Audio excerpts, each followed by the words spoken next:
I think ABCD holds the tension between recognizing real need and people's strengths and agency in three ways.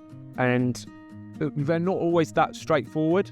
I think the one that's most striking in the work that I do is that usually any kind of therapy or therapeutic work doesn't provide answers. It enables somebody to understand themselves. There's a guy called Carl Rogers who suggests that the paradox is the moment I accept myself exactly as I am, then I can change. So the idea that I have within me the things that I need to improve my mental health and well-being is accepted in most forms of therapy, and that really suits ABCD if we can encourage people to feel like they have the tools amongst themselves and with each other to do that. The other two fit more around models of care, and I think I've had a lot of conversations since I did a lot of work here in Furs and Bromford and Hodge Hill around how we view place, and the place is quite a contested thing. So within place, we can bring together need and people's agency and strength in community and relations. Being in the room is a very important way to care for people and look after people. And I think an ABC model helps us do that much, much more. Quite often the struggle is I'm not in the room, I'm not with somebody, I'm isolated, I don't have those support networks. So being in the room comes from place. And then place can create structures that naturally care.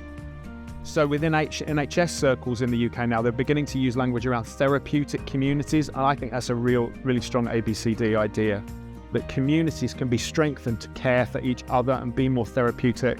Not that we don't lean on NHS services or health services, we need them, but that communities can be a first place to go rather than surgery or a course or a psychotherapist. So an asset-based response to somebody's poor mental health or well-being, somebody needing care, is in many ways quite similar to what you would find in any other kind of approach.